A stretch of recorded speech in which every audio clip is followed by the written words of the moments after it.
아브람 시대입니다. 아브람 시대에 시날 왕, 엘람 왕, 두 왕국의 왕이 연합군대, 연합을 이루어서 가나안 땅을 침공합니다. 시날 왕, 엘람 왕은 지금으로 치면은 이라크와 이란 쪽이라고 이해하시면 됩니다. 그러니까 고대 이라크 땅에 있던 왕국과 이란 땅에 있던 왕국이 연합군대를 이뤄서 가나안 땅을 침공했습니다. 이들은 소돔과 고모라를 노략질하고서 돌아가는데 아브라함의 조카 롯의 집안이 포로로 잡혀갑니다. 이 소식을 듣는 아브라함이 군대를 이끌고 추격하여서 이 내용을 보면 아브라함이 뭐 농사 짓고 양이나 키우고 그것만 한 게 아니라 사병이 있었어요. 아브라함 집에. 그렇죠? 그러니까 족장인 거예요. 족장. 아브라함은 족장입니다. 군대를 이끌고 추격하여 침공에 들어왔던 엘람 왕 그돌라오멜 연합 군대를 무찌르고 롯을 구출해서 이제 귀환을 합니다. 이제 쫓아가서 무찌르고 롯의 집안을 다시 찾아서 귀환을 해요. 집으로 돌아오는 거지요. 자, 그 장면입니다. 집으로 돌아오는 것이에요. 그래서 돌아올 때에 17절에 보시면은 왕들을 살육하고 돌아올 때에 어떤 내용인지 아시겠죠? 자, 돌아오는데 아브라함을 맞이하러 두 명의 왕이 나옵니다. 1번 왕은 소돔 왕이고 2번 왕은 살렘 왕입니다. 두 명의 왕이 아브라함을 맞이하러 나옵니다. 소돔 왕은 아브라함에게 그 빼앗아온 재물을 가져가라고 제안하는데 아브라함은 소돔 왕의 제안을 듣질 않습니다. 소돔 왕은 자신에게 별로 도움이 되지 않는다고 여긴 것이에요. 이제 두 번째 왕 살렘 왕 멜기세덱. 아브라함이 살렘 왕 멜기세덱을 대하는 모습은 전혀 다르지요. 소돔 왕을 대하는 모습과 전혀 다릅니다. 살렘 왕 멜기세덱은 빵과 포도즙을 가지고 아브라함을 맞이하러 나왔고 그를 축복했고, 그렇죠? 하늘과 땅의 소유자 즉 지극히 높인 하나님의 아브라함에게 복이 있을지어다 그를 축복했습니다. 살렘 왕 멜기세덱은 여기 보시면은 18절에 빵과 포도즙을 가지고 나오는데 여기서 이제 우리 성도님들은 요 점을 기억해 두시면 됩니다. 물론 신약에 오시면은 고린도전서 11장에 오시면은 이제 빵과 포도즙, 빵하고 와인은 우리가 이제 주의 만찬이라고 이제 이해를 하는데 물론 이제 그런 면도 있지만 성경에서 빵과 와인은 그냥 쉽게 기본 상차림입니다. 그냥 가정식 백반 아시겠죠? 우리의 이쪽 동네 우리는 기본 먹으면 뭐예요? 밥하고 김치 된장 요 정도죠. 그쪽 동네는 뭐예요? 빵과 와인이에요. 그래서 너무 매사를 영적으로만 보실 필요는 없어요. 그냥 편안하게 보세요. 빵과 와인을 가지고 맞이하러 나왔습니다. 이게 주의 만찬이면은 아니 전쟁터에서 지금 싸우고 돌아오는데 거기서 지금 만찬하자고. 자, 그러한 멜기세덱에게 아브라함은 11조를 줍니다. 20절에 아브라함이 모든 것의 11조를 그에게, 여기서 그는 멜기세덱이죠. 그에게 줍니다. 11조를 은혜의 복음을 믿는 크리스찬들도 긍정적으로 이해할 수 있는 유일한 구절입니다. 자, 여기 지금 창세기 14장 20절에 나오는 11절은 모세의 11조는 모세의 율법과 직접적으로 관련이 없죠. 아직 모세의 율법이 제정되기 이전이기 때문에 아브라함은 자신을 축복하는 살렘 왕 멜기세덱에게 모든 것의 10분의 1, 즉 11조를 주었습니다. 아브라함은 멜기세덱이 하나님의 제사장인 것을 인정하는 행동을 보인 것이죠. 자, 어떤 상황에서 지금 소돔 왕이 나왔고 어떤 상황에서 살렘 왕 멜기세덱이 아브라함을 맞이하러 나온지 이해하시겠죠? 자, 요 내용을 읽을 때 사람들은 묻습니다. 아, 형제님, 멜기세덱이 누구입니까? 멜기세덱. 여러분 그런 의문을 가져보신 적 없습니까? 그러면 저는 즉각적으로 답변합니다. 예, 오 성도님, 멜기세덱은 멜기세덱입니다. 멜기세덱은 지극히 높으신 하나님의 제사장입니다. 창세기 14장을 보시면은 전쟁에서 승리하고 귀환하는 아브라함을 만나 그를 축복했습니다. 멜기세덱은 멜기세덱입니다. 창세기 14장을 통해서 우리가 멜기세덱에 대해서 아는 전부입니다. 성경을 기록된 대로 읽고 기록된 대로 믿는 연습이 필요합니다. 성경에 분명히 여러분이 가지고 있는 성경에 분명히 하나님께서 창세기 14장에서 그 시날 왕과 엘람 왕 연합 군대가 가나안 땅을 쳐들어왔다가 다시 돌아갔을 때 아브라함이 쫓아가서 무찌르고 롯의 집안을 찾아옵니다. 그래 전쟁에 이기고 돌아올 때 살렘 왕 멜기세덱을 만났는데, 그렇죠? 그가 누군가 이름이 써 있잖아요. 그 왕 살렘 왕의 이름이 뭡니까? 멜기세덱이에요. 멜기세덱. 성경에 기록된 대로 읽고 성경에 기록된 대로 믿는 연습이 필요합니다. 하나님께서 여기다가 여러분 가지고 있는 성경에 실명을 기록해 놓으셨어요. 실명. 멜기세덱. 근데 사람들은 습관적으로 자꾸 누구냐고 물어요. 멜기세덱이 누구예요? 이건 뭐와 같냐면은 김재근 형제님, 김재근은 누구예요? 김재근은 김재근이지. 이게 이제 어떻게 그런 말들이 나오는가 생각해 보면 우리 주변에 좀 이상한 집단일수록, 이 토종 이단들, 이상한 집단들일수록 이 멜기세덱, 잘 사람들이 성경에는 있지만 드물게 아는 이름을 굳이 가지고 합니다. 뭐 스룹바벨 뭐 이런 사람들, 그렇죠? 뭐 멜기세덱이나 스룹바벨 이런 간판을 내걸어요. 그럼 뭔가 있어 보이죠. 자, 성도님들, 아브라함을 만난 왕들을 살육하고 돌아오는 아브라함을 만난 살렘 왕의 이름은 누굽니까? 멜기세덱. 끝. 멜기세덱은 멜기세덱입니다. 그런데 성경 기록에 있는 대로 읽고 성경 기록에 있는 대로 믿는데 익숙하지 않은 사람들은 자신이 알고 있는 지식에다가 성경을 꼭 꿰맞추기를 원합니다. 멜기세덱이 누구입니까? 묻는 것은 답변은 뭐야? 멜기세덱은 노아 아닌가? 멜기세덱은 노아의 아들 셈 아닌가? 아니면 멜기세덱은 나중에 신약을 봐. 멜기세덱은 예수 그리스도 아니야? 아니야. 멜기세덱은 천사야, 천사. 아닙니다. 멜기세덱은 멜기세덱이에요. 그는 지극히 높으신 하나님의 제사장이었습니다. 왜 멜기세덱을 분명히 성경에 그의 실명을 기록해 놓으셨는데 자꾸 다시 묻는가? 멜기세덱이라는 이름이 그의 진짜 이름이 아닐 거라고 왜 자꾸 생각하는가? 그것은 이제 신약 성경에서 히브리서 7장을 근거로 그렇게 생각하는 것이에요. 오늘 히브리서 7장을 봅시다. 오늘 히브리서와 창세기 14장은 같이 읽고 같이 이해해야 됩니다. 히브리서 7장으로 갑니다.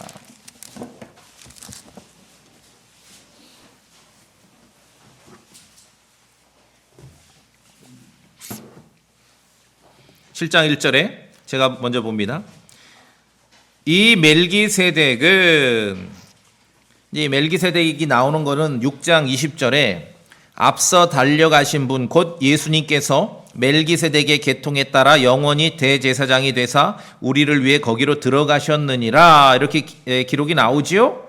예, 이렇게 기록이 나오고 7장 1절에 이 멜기세덱은, 지금 앞에 20절에서 말한 이 멜기세덱은 살렘 왕이요 지극히 높으신 하나님의 제사장이었는데 그가 왕들을 살육하고 돌아오는 아브라함을 만나 아브라함을 축복하였으며, 우리 방금 창세기 14장에서 읽은 내용이죠. 예, 이 히브리서 7장을 기록할 때 창세기 14장을 옆에 두고 기록한 거예요 지금. 그렇죠? 2절 아브라함도 모든 것의 10분의 1을 그에게 주었느니라. 창세기 14장에서 방금 읽은 내용입니다. 그의 이름을 해석하면 첫째로 의의 왕이요, 이제 이름을 풀어줍니다. 멜기세덱, 이것이 이제 의의 왕이다. 그것 다음은 또한 살렘 왕이니, 우리 창세기 14장에서 읽었습니다. 살렘 왕 곧 평화의 왕이라. 자, 이제 창세기 14장에 옆에 두고 히브리서 7장에서 3절이 있습니다. 우리 성도님들 3절 소리내 읽어주세요. 그는부터 시작.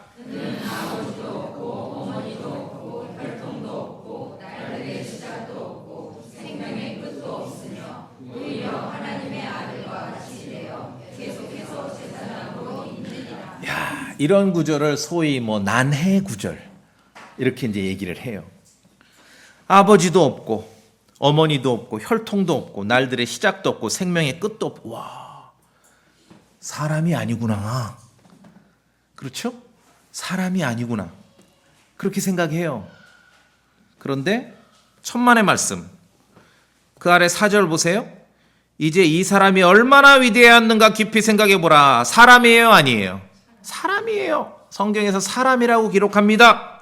This man, 사람이라고 기록해요. 사람이에요. 근데 사람치고 아버지 없고 어머니 없고 혈통도 없고 날들의 시작, 생일도 없고 생명의 끝도 없고 우리 동네 표현으로 하면 생명의 끝이 없다는 건 제삿날이 없다는 거죠. 죽은 날이 없다는 거예요. 그러니까 복잡하게 와, 이게 뭔가 도대체. 사람이 아닌가? 사람이라고 하는데 그럼 평범한 사람이 아니구나. 그냥 그는 사람이에요. 성경에서 이 사람이라고 말해요. This man 사람이에요. 근데 위대하다 이거지요. 그러면 그는 그리스도인가? 그리스도 아닙니다. 예수 그리스도는 하늘에 아버지가 계시고 이 땅에는 육체 어머니가 계세요. 그렇죠? 우리는 심지어 예수 그리스도의 이 땅에 있는 육체 어머니의 이름도 알고 있어요. 예수 그리스도 육체 어머니의 이름 성씨가 뭐예요? 마씨잖아요. 마씨. 아니에요. 그러니까 여기 보니까 아버지도 없고 어머니도 없고 혈통도 없고 예수 그리스도의 혈통 족보는요. 마태복음 1장에 한 번 기록되어 있고 또 누가복음 3장에도 기록되어 두 번이나 기록되어 있어요. 사람이 아닌가? 사람입니다. 그리스도인가? 그리스도 아닙니다. 그러니까 노아인가? 셈인가? 누군가? 멜기세덱이죠. 멜기세덱입니다. 실명을 하나님께서 인간은 복잡하게 생각할까 싶어서 실명을 기록해 놓으셨지 않습니까? 멜기세덱이라고. 그리고 이 사람이라고 분명히 써 있죠. 자, 말씀드렸듯이 지금 히브리서 7장의 3절은 1, 2절을 보니까 창세기 14장을 옆에 두고 기록한 거예요. 그렇죠? 우리가 그래서 같이 읽었지 않습니까? 창세기 14장 본문을 인용하면서 멜기세덱에 대해서 히브리서 7장에서 설명하고 있습니다. 그는 살렘 왕입니다. 지극히 높으신 하나님의 제사장입니다. 창세기 14장을 아무리 읽어봐도 이 이외에는 아는 게 없어요. 우리 창세기 14장 같이 본문으로 읽었는데 그는 살렘 왕이고 지극히 높으신 하나님의 제사장이고 아브라함이 그에게 11조를 준 거 이외에 아는 게 없습니다. 그의 아버지가 누구고 어머니가 누구고 어느 집안 사람이고 언제 태어났고 언제 죽었는지 알아요? 몰라요? 그 얘기예요. 그 얘기. 아버지 모르고 엄마 모르고 혈통 집안도 모르고 언제 태어났고 언제 죽었고 아무것도 아는 게 없다. 아무것도 아는 게 없어.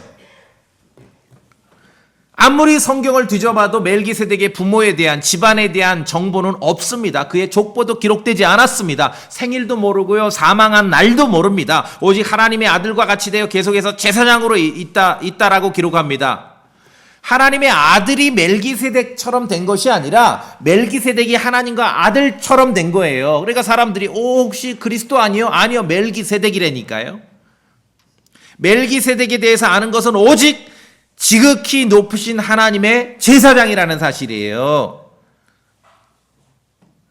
하나님의 제사장이라는 그 신분에서 멜기세덱은 하나님의 제사장이라는 그 신분, 그 제사장이라는 신분 하나로 그는 하나님의 아들과 가장 가까운 사람인 거예요.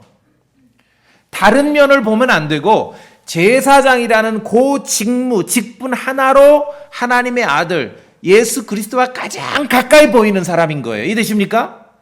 그래서 하나님의 아들과 같이 되어서 계속 제사장으로 있다. 멜기세덱의 위대함은 그의 부모가 누구고 족보가 이러하고 집안이 이런 집안이고 생일날이 이날이고 죽은 날이 이런 날이기 때문에 아니라는 거지요. 오늘 히브리서 7장은요. 우리가 7장 1절 2절을 읽어보니까 분명히 창세기 14장을 펴놓고 기록한 것이죠. 구약을 잘 알고 모세 율법을 잘 아는 사람들에게 지금 멜기세덱에 대해서 다시 이야기하고 있는 것이에요. 그러니까 구약을 잘 모르는 사람들이 히브리서 7장만 읽고는 멜기세덱에 대해서 자꾸 헷갈리는 거. 멜기세덱이 누구지? 멜기세덱이 누구지? 그의 위대함은 모세 율법에 따라 모세 율법에 의해서는 누가 제사장입니까? 이스라엘 자손 가운데 반드시 이스라엘 자손 가운데 레위 지파 소속이라야 합니다. 레위 지파 소속 중에서도 아론의 집안에 속하는 남자라야 합니다. 그래야 제사장이 되죠. 멜기세덱의 위대함은 율법에 따라 레위 제사장이 아닌데 제사장 직분을 가졌기 때문에 위대한 것이에요. 지금 히브리서는 이 점을 우리에게 기억하라는 것이에요. 율법에 따르면 이스라엘 자손 가운데 레위 지파 사람 중에서 아론의 집안 남자만 제사장이 되고, 이 제사장은 율법에 의해서 다른 이스라엘 자손들에게 11조를 받을 수가 있어요. 11조를. 왜냐하면 다 다른 지파는 땅을 나눠주셨는데 이 레위 지파는 이제 하나님을 섬기는 일을 주 업무로 하기 때문에 별도의 그러한 땅이 없고 별도의 업무가 있기 때문에 이들의 삶은 11조를 받아서 유지하는 것이에요. 그런데 유대인의 시조인 아브라함이 오늘 창세기 14장을 보니까 멜기세덱에게 11조를 주었죠. 분명히 그렇죠? 자, 모세 율법에 따르면 11조를 누가 받습니까? 레위인들, 레위 지파 사람들이 받고 제사장들이 받습니다. 모세 율법에 따르면은 11조를 받아야 되는 입장에 있는 레위인이나 제사장이 아브라함 안에서 이미 멜기세덱에게 11조를 바쳤다고 볼 수 있다. 성경은 그렇게 우리에게 알려주는 것이에요. 요 지점에서 멜기세덱이 위대하다는 것이죠. 자, 7장 4절 보세요. 이제 이 사람 멜기세덱이죠. 얼마나 위대하였는가 깊이 생각해 보라. 심지어 족장 아브라함도 노획물의 10분의 1을 그에게 주었느니라. 왜 그렇습니까?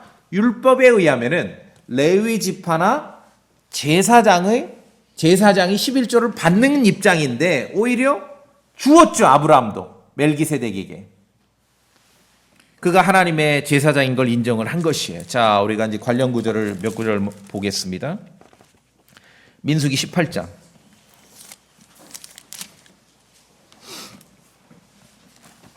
민수기 18장.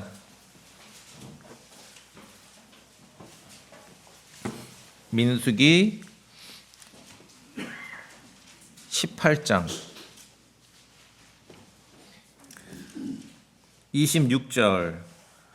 자, 성도님들 한번 읽어보시겠습니까? 민수기 18장 26절. 레위 사람들에게 시작. 레위 사람들에게 이같이 말하고 그들에게 이르라. 내가 이스라엘 자손에게서 취해 너희에게 상속 제사로 준 11조를 너희가 그들로부터 취할 때 너희는 그 11조의 10분의 1을 그것의 거대 영물로 주를 위해 드릴지니라. 자, 그 아래 28절로 갑니다. 이같이 여기도 읽어주세요. 28절 이같이 시작. 이같이 너희는 또한 이스라엘 자손에게서 너희가 받은 너희의 모든 11조에서 주께 거대 영물을 드리고 그 가운데서 주의 거대 영물을 제사장 아론에게 주시니라. 자, 레위인들은 다른 이스라엘 자손으로부터 11조를 받습니다. 하나님을 전적으로 섬기는 직무를 맡았다는 그 일로 대단히 정말 자부심이 있는 그 일이지요.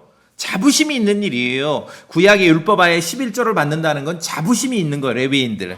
레위인들이 11조를 받는데 또 레위인들은 자기들이 받은 거에서 또 11조를 아론에게, 제사장에게 또 주게 돼 있어요. 11조에 11조를. 그렇죠?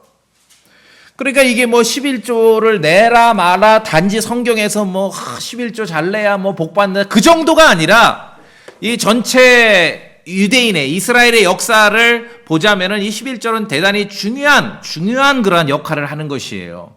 그러니까 그 이스라엘 자손으로부터 11조를 받는 입장에 있는 레위인이나 또 레위인의 11조를 그 중에 또 10분의 1을 또 받는 제사장은 상당히 자부심이 있죠. 근데 성경은 그러한 레위도 아브라함 안에서 멜기세덱에게 11조를 드린 거나 마찬가지다. 자, 히브리서 7장으로 다시 오십니다. 7장 9절. 9절 저랑 같이 읽어보겠습니다. 히브리서 7장 9절.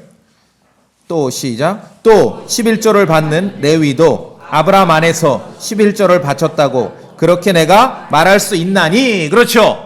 예, 여기까지 충분하게 여러분 말씀을 이해하셨죠? 그래서 멜기세덱의 위대함은 모세 율법에 따라 11조를 받는 입장이었던 레위인이나 제사장이 있는데, 그러니까 모세 율법에 따른 레위 제사장 체계에 의하지 않는 또 다른 제사장이기 때문에 그 점에서 위대하다. 그걸 기억하라는 거예요, 지금. 그것을 기억하라. 그래서 창세기, 멜기세덱이 등장하는 창세기 14장을 아무리 읽어도 우리는 그의 아버지가 누구고 어머니가 누구고 혈통, 가문이 어떻고 족보가 어떻고 그가 언제 태어났고 언제 죽었고 이거 전혀 알 수가 없다. 아는 건 오직 하나. 그는 지극히 높으신 하나님의 제사장이라는 거. 모세 율법이 존재하기도 전에 그는 제사장이라는 거. 이거 하나밖에 모른다. 그거 하나 기억하라는 것이죠. 그렇죠? 이 점이 중요하다는 것이에요. 이 점이. 왜 이 점이 중요한가? 자, 7장 11절 한 절 제가 봅니다. 히브리서 7장 11절. 그러므로 만일 레위의 제사장 체계에 의해 모세 율법이죠. 완전함에 올 수 있었다면 백성이 그 체계 하에서 율법을 받았느니라. 아론의 계통에 따라 부르심을 받지 아니하고 멜기세덱의 계통을 따르는 다른 제사장이 일어날 추가적인 필요가 있었겠느냐? 모세 율법으로 하나님께서 계획하신 완전함에 도달할 수 없기 때문에 유대인에게 주신 모세 율법에 근거한 레위의 제사장 그 시스템이 아니라 또 다른 제사장이 필요했다는 거예요. 또 다른 제사장이 필요했는데 그것이 지금 창세기에서 아브라함을 만났던 멜기세덱으로 드러나는 것이죠. 자, 이 멜기세덱의 계통에 따른 제사장이 예수 그리스도라고 성경은 우리에게 가르치는 것입니다. 우리에게는 대제사장이 계십니다. 우리에게도. 우리의 대제사장은 하늘에 계십니다. 유대인들은 구약의 유대인들은 땅에 이스라엘 자손들 중에서 레위 지파 속에서 아론의 집안에 속한 남자들만 제사장이었어요. 근데 우리에게 있는 하늘의 대제사장은 아니에요. 이스라엘 사람도 아니고 레위인도 아니고 아론의 집안에 속한 남자도 아닌데 우리에게 있는 대제사장이 하늘에 계셔요. 그분의 제사장 직분은 모세 율법을 따른 것이 아니라 멜기세덱의 계통을 따랐다는 것이죠. 멜기세덱은 지금 예수 그리스도의 제사장직을 설명하기 위한 유사 인물로 등장한 것이에요. 창세기에서.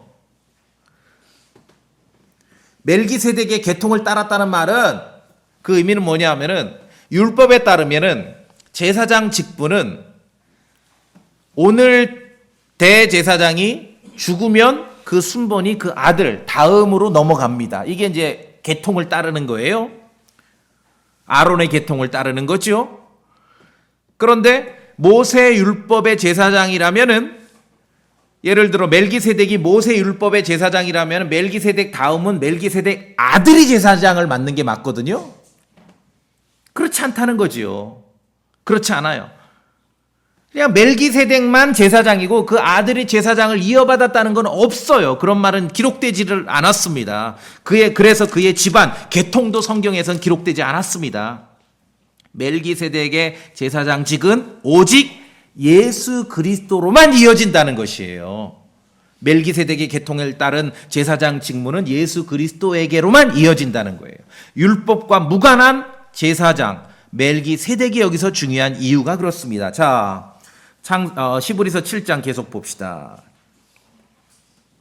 죽은 다음에 이어지는데 이거는 모세 율법, 레위 제사장 시스템이 그러하다는 거죠. 근데 히브리서 7장 23절, 24절 두 절입니다. 여기를 읽어보시면 이제 제 말을 정리합니다. 히브리서 7장 23절, 24절 두 절 계속 읽어보세요. 그들이부터 시작. 그들이 참으로 다스의 제사장이었던 것은 죽음으로 인해 그들이 항상 있는 것이 허락되지 아니하였기 때문이나 이 사람은 항상 계심으로 변할 수 없는 제사장 직분을 소유하시느니라. 예, 여기서 이 사람은 예수 그리스도죠. 그렇죠? 그냥 모세 율법에 근거한 레위 제사장 시스템과 전혀 다른 제사장 시스템에 의해 멜기세덱의 제사장 그 시스템 계통에 의해 예수 그리스도께서 대제사장이 되신다는 것입니다. 그래서 멜기세덱의 제사장 직무는 아론의 아들들처럼 그 계통으로 이어받는 게 아니라 멜기세덱의 제사장의 직무는 예수 그리스도로만 이어진다는 거예요. 그러니까 굳이 그의 아버지가 누구고 엄마가 누구고 뭐 혈통 집안 뭐 생일이 언제 이거 따질 필요 없다는 거죠. 그래서 그러면서 히브리서 7장 21절에서 시편 110편을 인용합니다. 여기 보시면은 21절 중간에 기록된 바 주께서 맹세하셨고 뜻을 돌이키지 아니하시리라 이르시기를 다윗의 시인데 이렇게 돼 있습니다. 너는 멜기세덱의 계통에 따라 영원히 제사장이라 하셨도다. 시편 110편을 인용하는 것이에요. 자, 그래서 예수 그리스도가 우리의 대제사장이라는 거죠. 그러니까 흡사하긴 하지만 그 대제사장 직무가 모세 율법에 근거한 아론의 레위의 제사장 시스템하고는 전혀 다르다. 멜기세덱의 그 계통을 이어받는 것이다.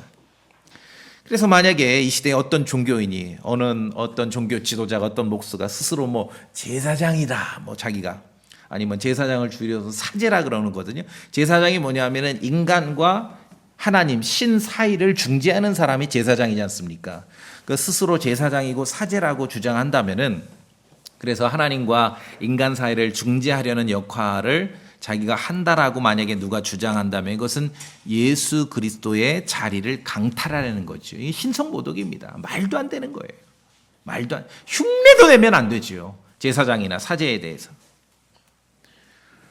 자, 우리 성도님들 다시 이제 히브리서 7장을 보시면은 왜 그러면은 3절에 멜기세덱에 대해서 그는 아버지도 없고 어머니도 없고 혈통도 없고 날들의 시작도 없고 생명의 끝도 없고 이렇게 기록되어 있는가? 히브리서는 기본적으로 구약을 잘 알고 있는 모세 율법에 통달한 사람을 염두에 두고 기록하고 있는 거예요. 그러니까 여러분 신약 성경에서 히브리서를 잘 이해하려면 구약을 읽으셔야 돼요. 구약을 기반으로 하지 않으면 히브리서는요 좀 엉성하게 이해가 돼요. 구약에 모세 율법에 따르면은 즉 레위 제사장 시스템에 의하면은 제사장은 아무나 되는 게 아니라 그랬죠. 이스라엘 사람들 중에 레위 지파만 되는 것이고 레위 지파 중에서 아론 가문의 남자만 되는 거지요. 자, 그래서 이스라엘 사람들 중에 제사장은 하나님을 섬기는 일을 맡은 그 제사장은 가문이 중요하고 집안이 중요하고 혈통이 그렇게 중요한 거예요. 어떤 사람이 제사장 이렇게 직무를 맡고 수행하거나 제사장 하겠다고 지원을 했는데 아버지가 누군지를 몰라. 그러면 모세 율법에 있는 레위 제사장 시스템에서 이 사람 제사장 할 수 있어요, 없어요? 안 돼요. 불가. 심지어 나이도 중요해. 모세 율법에 레위의 제사장은 근무 나이도 정해져 있어요. 근무 나이도. 아무나 제사장 할 수 있는 게 아니에요. 아무나. 그래서 제사장, 모세 율법에 따른 레위 제사장 시스템에서는 아버지가 중요하고 어머니가 중요하고 집안이 중요하고 혈통이 중요하고 그의 나이도 중요합니다. 왜냐하면 모세 율법에 다 하나님께서 제사장으로 근무할 수 있는 남자의 조건을 제한해 놓으셨거든요. 우리 성도님들 이해하시겠습니까? 예, 자 봅시다. 민수기 8장.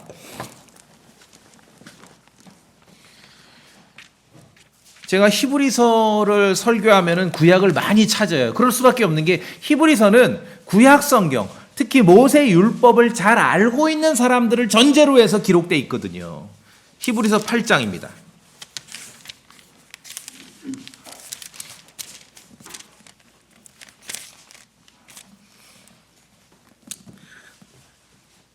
(23절에) 주께서 모세에게 말씀하여 이르시니라. 8장 찾으셨습니까? 24절 읽어보시겠습니까? 성도님들 소리내서 24절 레위 시작. 레위 사람들에게 성관이 이러하니 곧 25살 이상인 자들은 들어가 죄의 성 밖에서 성결의 일을 수행할 것이요. 25절도요. 시작. 50살이 넘은 자들은 성 밖에서 성기는 일을 수행하기를 그만두고 더 이상 섬기지 말되. 자, 이해되셨습니까? 모세 율법에는 나이도 규정돼 있어요. 그러면 제사장으로 모세 율법하에 레위 제사장 시스템에서 어떤 사람이 제사장으로 근무하기를 원하면은 생일이 확인돼야 돼요, 안 돼야 돼요? 확인돼야 되죠. 예. 그래서 족보도 중요합니다. 반드시 이스라엘 자손이라야 하고 레위 지파라야 하고 레위 지파 중에서 아론 가문에 속한 남자라야 합니다. 봅시다. 저 뒤로 가셔. 느헤미야기 7장입니다. 느헤미야기 7장. 느헤미야기 7장. 느헤미야기 7장. 느헤미야기 찾는 건 조금 시간 기다릴게요, 제가. 예. 시편 욥기 앞에 있습니다. 느헤미야기 7장. 63절 제가 봅니다. 이제 느헤미야기는 그 바빌론 70년 이후에 사건이죠. 바빌론 70년 이후의 사건. 그러니까 뭐 예루살렘도 초토화되고 성전도 다 망가지고 무너지고 이제 70년 만에 돌아와서 성전 다시 짓고 하는데 거의 뭐 100년 걸렸거든요. 하루아침에 막 귀환해서 뚝딱 된 일이 아니에요. 그래서 그 회복의 역사 가운데 이제 느헤미야 때 보세요. 에스라 때 7장 63절에 제가 봅니다. 제사장들 중에서는 하바야 자손과 고스 자손과 바르실레 자손이 있었는데 이 바르실레는 길라 사람 바르실레의 딸들 중에서 한 사람을 아내로 취해 그들의 이름으로 불렸더라. 그러니까 70년이라는 바빌론 포로기 이후에 다시 또 회복하는데 또 수십 년이 걸렸어요. 그러니까 이제 역사가 단절되고 막 엉망진창 아닙니까? 성전도 다 멸망했는데 뭐 족보가 남아 있었겠어요? 그런데 제사장을 이제 성전에 근무할 제사장을 다시 이렇게 지명을 해야 되지 않습니까? 자, 그런데 64절 우리 성도님들이 한번 천천히 읽어보세요. 어떤 일이 벌어지는가? 64절 이들이 시작. 이들이 대모대로 이스라엘 자들 가운데서 자기들의 등록부를 구하였으나 그것이 발견되지 아니하였으므로 저들이 그들을 더러운 자로 여겨 제사장 직무를 행하지 못하게 하였고. 자, 그러니까 모세 율법 하에 레위 제사장 시스템에서는 혈통이 확인이 안 되면 제사장 할 수 있어요, 없어요? 없어요. 이해되십니까? 여기까지 잘 이해되셨죠? 그래서 율법에 따른 레위 제사장 시스템에서는요, 가문이 중요하고 집안이 중요하고 혈통도 중요하고 나이도 중요해요. 아까 나이 봤잖아요. 25살부터. 그러니까 언제 태어났는지 중요하지 않습니까? 그렇죠? 아무나 제사장 할 수 있는 게 아니에요. 아무나. 제한되어 있습니다, 다. 그런데 우리가 이제 창세기 14장과 히브리서 7장을 통해 볼 수 있는 것은 멜기세덱에 대해서는 우리가 아무것도 몰라. 아무것도 몰라도 돼. 왜? 멜기세덱의 제사장직은 모세 율법에 근거한 레위의 제사장 시스템이 아니라는 거예요. 법이 적용이 안 돼. 이 법이 이 모세 율법이 멜기세덱에겐 적용이 안 돼요. 그냥 그럼에도 불구하고 그는 지극히 높으신 하나님의 제사장이라는 사실입니다. 그러니 모세 율법에 의한 레위 시스템, 레위 제사장 시스템에 의한 제사장이 아니니 멜기세덱에 대해서 자, 집안할 필요 없어요? 이 법이 적용이 안 된다니까요. 그냥 하나님의 제사장이면 되는 거예요. 어느 집안인지 확인할 필요 없어. 그러니까 아버지도 몰라도 되고 어머니도 몰라도 되고 혈통을 몰라도 돼. 생일도 몰라도 돼. 아무것도 몰라도 돼요. 그냥 하나님의 제사장인 것만 확인하면 되는 것이죠. 그래서 멜기세덱에 대해서 우리가 알 것은 하나입니다. 지극히 높으신 하나님의 제사장이라는 이 사실 하나만 아시면 됩니다. 혹시 많은 사람들처럼 목사님 멜기세덱이 누구예요? 그런 의문을 가지셨다 하더라도 지금 고치세요. 멜기세덱에 대해서 우리가 알아야 될 것은 하나입니다. 그는 지극히 높으신 하나님의 제사장이다. 끝. 이게 전부입니다. 성경이 우리에게 알려주는 만큼에서 딱 알고 믿음으로 받아들일 수 있어야 됩니다. 생일 몰라도 되고 사망일 몰라도 됩니다. 그냥 그는 제사장입니다. 예수 그리스도께서 이제 우리를 위한 대제사장으로 계시는데, 예수님의 제사장직은 레위 제사장 그 체계에 의한 제사장이 아니라는 거예요. 멜기세덱의 계통을 따르시는 제사장이시라는 것이죠. 네, 여기까지 왔는데 제가 오늘 같은 날 고심하면서 일부러 이런 주제를 가지고 왔어요. 딱 듣고 보니까 알 것도 같은데 약간 또 헷갈릴 것도 같고 약간 그러시는 성도님들도 있을 수 있어요. 그렇죠? 제 말이 맞죠? 왜냐하면 성경에서 멜기세덱에 대한 것은 음식으로 비유하자면 단단한 음식으로 성경에서 우리에게 설명하고 있어요. 이게 쉬운 내용이 아니라 단단한 음식이에요. 자, 히브리서 5장 봅시다. 5장 10절 제가 읽습니다. 하나님에 의해 멜기세덱의 계통에 따른 대제사장이라 불리셨느니라. 히브리서 5장 10절입니다. 예수 그리스도를 말합니다. 결국 예수 그리스도를 등장시키기 위해서 율법에 근거하지 않은 대제사장이 있다는 걸 우리에게 보여주는 거예요. 자, 그런데 11절이 중요하죠. 성도님들 히브리서 5장 11절 읽어보시겠어요? 멜기세덱 시작. 멜기세덱에 관하여는 우리가 말할 것이 많으나 너희가 듣는 것이 유선함으로 말하기에 어려우나. 그래서 12절부터 뭐냐 하면 이건 단단한 음식에 속한다. 오늘 참 멀리 갔다 오더만 왜 갑자기 설교가 이렇게 어려워졌나 이렇게 생각하시는 분 있는데 일부러 단단한 음식을 꺼내온 거예요. 오늘 히브리서 5장에서 이것은 단단한 음식이라는 거예요. 여러분, 단단한 음식도 들으실 수 있어야 돼요. 자, 우리에게 멜기세덱의 계통을 따른, 그 말은 모세 율법에 근거해서 레위 제사장 시스템에 의하지 않은 대제사장이 계시다는 사실입니다. 이거 하나 알려주려고 주님께서는 창세기 14장 아브라함 시대부터 멜기세덱을 등장시키신 겁니다. 우리에게 계신 대제사장은, 멜기세덱의 계통에 따른 대제사장은 하늘에서 존엄하신 분 오른쪽에 앉아 계시다는 겁니다. 자, 이제 정리를 합니다. 히브리서 8장 1절에. 그래서 성도님들이 멜기세덱에 대해서 알 것은 아버지 알라고 애쓰지 마세요. 성경을 100번을 읽어도 멜기세덱 아버지 알 수 없습니다. 그 집안 알 수 없습니다. 혈통 뒤지려고 하지 마세요. 성경을 1000번 읽어도 멜기세덱의 혈통을 모릅니다. 언제 태어났는지 확인하려고 하지 마세요. 성경을 아무리 보더라도 그의 생일 알려주지 않습니다. 모세 율법의 제사장이 아니기 때문에 그런 거 필요 없다는 거죠. 자, 히브리서 8장 1절. 우리 성도님들이 이제 정리를 하는 거예요. 이 구절로. 히브리서 8장 1절. 히브리서 5장에 의하면 멜기세덱에 대한 것은 단단한 음식이라고 말씀하고 있습니다. 히브리서 8장 1절. 우리가 시작.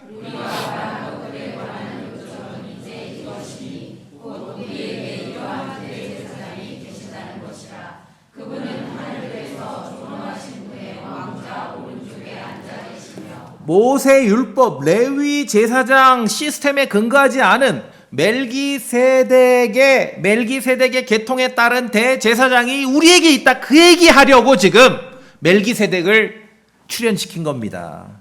우리에게 대제사장이 계십니다. 우리에게 있는 대제사장은 항상 살아계셔서 하나님께 나오는 자들을 끝까지 구원하실 수 있는 분입니다. 모세 율법에 근거한 대제사장이 아니에요.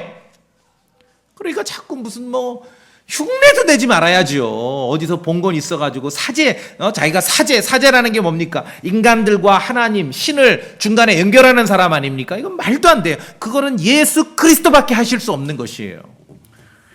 율법에 따른 대제사장은 먼저 자기도 인간이고 죄인이기 때문에 자기 죄들로 인한 희생물을 드리고 그 다음에 백성들의 죄들로 인해서 희생물을 드렸습니다. 그러나 이제 우리에게 있는 대제사장 예수 그리스도는 그렇게 하실 필요가 없는 분이지요. 왜냐하면 그분은 거룩하시고 해가 없으시고 더러움이 없으시고 죄인들로부터 완벽하게 분리되어 있는 분이시기 때문에 그렇습니다. 우리에게 있는 대제사장이 이게 다른 것이지요. 우리의 제사장은 이 땅에서 어떤 대제사장의 직무를 수행하신 게 아니에요. 예루살렘에 돌과 나무로 지은 그 성전하고 무관한 거죠. 무관한 거죠. 우리에게 있는 대제사장은 모세 율법에 따른 레위 제사장 시스템과 무관합니다. 율법에 따른 제사장은 이스라엘 자손 중에 말씀드렸죠. 레위 지파 중에 아론의 집안에 속한 남자만 수행할 수 있습니다. 나이도 따져야 돼요. 그래서 생일을 따져야 돼요. 집안을 따져야 돼요. 그렇죠? 그래서 족보를 따졌습니다. 느헤미야기에서는 아무 상관없습니다. 우리에게 있는 대제사장은 왜? 멜기세덱의 계통을 따른 제사장 직분을 수행하고 계시기 때문에 모세율법과 아무 상관이 없습니다. 그렇기 때문에 어떤 종교인이 자기를 제사장 또는 사제라고 주장하여 하나님과 인간들 사이를 중재하는 입장이라고 말한다면 이건 얼마나 나쁜 표현인지 아시겠죠? 오직 성경에 의하면은 이 시대 대제사장은 죄인들과 인간과 하나님을 중재할 수 있는 입장에 계신 분은 오직 한 분, 예수 그리스도 한 분밖에 없습니다. 디모데전서 2장 5절 말씀에 한 하나님이 계시고 하나님과 사람들 사이에 한 중재자 곧 사람이신 그리스도 예수님이 계시기 때문이라 그렇게 기록하고 있는 것입니다. 멜기세덱에 대해서 우리가 기억할 것은 제사장이라는 그 사실 하나입니다. 멜기세덱은 누굽니까? 멜기세덱입니다. 나머지는 알 필요도 없다는 것이죠. 자, 성도님들, 중간에 말씀드렸지만 중간중간 비싼 차비들이 왔다 갔다 하시더만 목사님 왜 이렇게 약간 어렵게 말하지? 일부러 단단한 음식도 필요하다는 거예요. 단단한 음식. 히브리서 5장에서 멜기세덱에 대한 건 단단한 음식이에요. 성도님들, 이 한 가지 기억하시면 됩니다. 위대한 사람 멜기세덱의 계통에 따른, 심지어 아브라함도 그에게 11조를 줬습니다. 멜기세덱의 계통에 따른 대제사장이 우리에게 계시다는 이 한 가지 사실을 기억하시면 되는 것이에요. 자, 히브리서 4장 끝으로 히브리서 4장 14절 14절 같이 읽습니다. 히브리서 4장 14절 그런즉 히브리서 4장 14절 그런즉 시작 그런즉 위대하신 대제사장 곧 하늘들로 들어가신 하나님의 아들 예수님께서 우리에게 계시니 우리가 우리의 신앙 고백을 굳게 붙들자. 여러분 그렇게 믿으시죠? 근데 거기서 끝이 아니라 보세요. 우리에게 있는 대제사장이 어떤 분인지를 기억하십시오. 우리에게 계신 대제사장은 우리의 연약함의 감정을 느낄 수 없는 분이 아니요. 느낄 수 없는 분이 아니라 다 느끼신다는 거예요. 여러분 속상하실 때 있죠? 세상 돌아가는 것 때문에 절망하십니까? 예수님 앞에 나가서 얘기해서 다 느끼고 계셔요.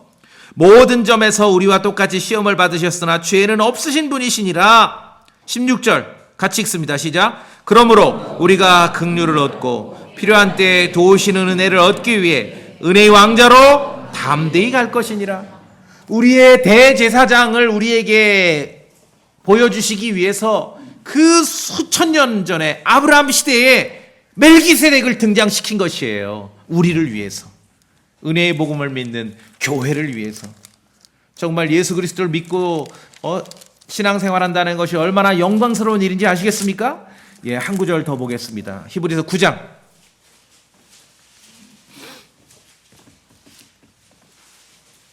우리에게 있는 대제사장이 얼마나 위대한 분이고 모세 율법과 상관없다. 자, 9장 11절 제가 봅니다.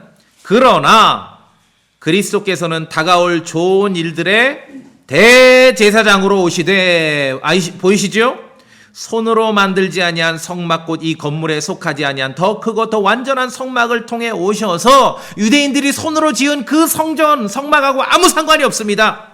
12절 오늘 마지막 구절입니다. 같이 읽습니다. 시작. 염소와 송아지의 피가 아니라 자기 피에 의거하여 한 번 거룩한 곳에 들어가사 우리를 위해 영원한 구속을 얻으셨느니라. 믿으십니까? 예. 이와 같이 우리에게 위대한 대제사장이 계시다는 이 사실을 하나 우리에게 드러내기 위해서 하나님께서는 수천 년 전에 아브라함 시대에 멜기세덱이라는 제사장을 등장시킨 것이에요. 하나님의 위대하신 그 계획과 섭리를 우리가 기억하실 수 있겠죠? 예, 다 같이 기도하시겠습니다.